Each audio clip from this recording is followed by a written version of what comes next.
Hello friends, मैं teacher Sangeeta Singh आप सभी का मैं अपने YouTube channel teacher Sangeeta Singh में स्वागत करती हूँ।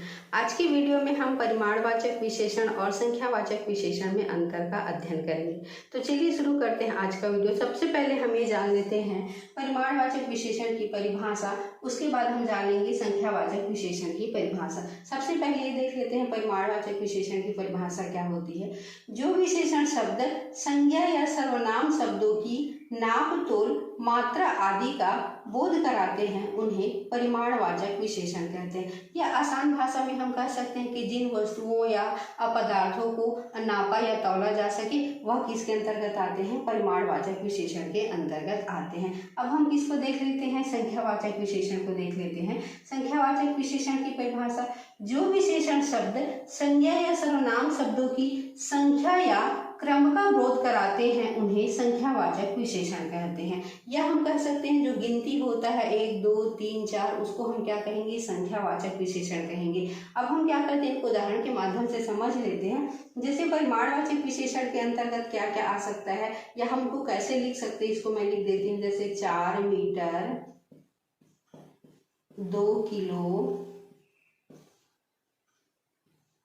2 किलो, कुछ फल, थोड़ा दूध। ऐसे कुछ शब्दों का प्रयोग हम किसके लिए करते हैं, परिमाणवाचक विशेषण के लिए करते हैं। इसी प्रकार से संख्यावाचक विशेषण के लिए किन शब्दों का प्रयोग किया जाता है, जैसे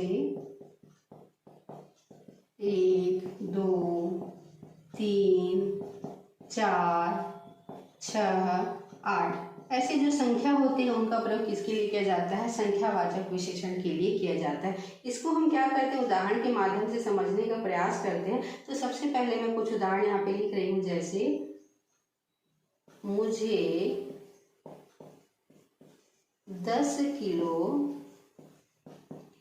चावल दीजिए। तो यहाँ पे देखिए चावल, चावल क्या है, कोई भी वस्तु या पदार्थ का नाम है, इसलिए क्या है, असंज्ञा है। और इस संज्ञा की विशेषता क्या है, 10 किलो। अतः 10 किलो क्या है, यहाँ पे जो है वो विशेषण।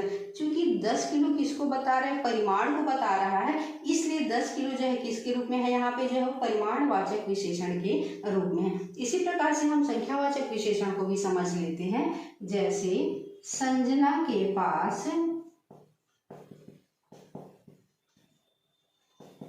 4 गाड़ी है।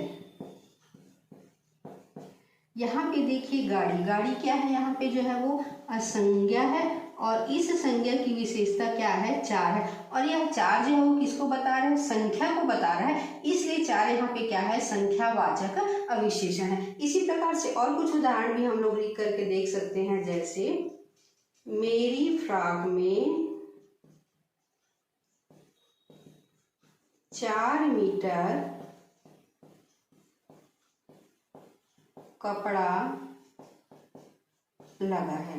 तो यहाँ पे देखिए कपड़ा क्या है, संज्ञा है और इस संज्ञा की विशेषता क्या है, 4 मीटर है। और इस 4 मीटर को हम क्या कर सकते हैं, नाप सकते हैं या इसके परिमाण को हम क्या कर सकते हैं, बता सकते हैं। इसलिए 4 मीटर किसके रूप में कार्य कर रहा है, परिमाणवाचक विशेषण के रूप में कार्य कर रहा है। इसी प्रकार से संख्यावाचक विशेषण का भी और उदाहरण लिख सकते हैं। जैसे वर्तिका कक्षा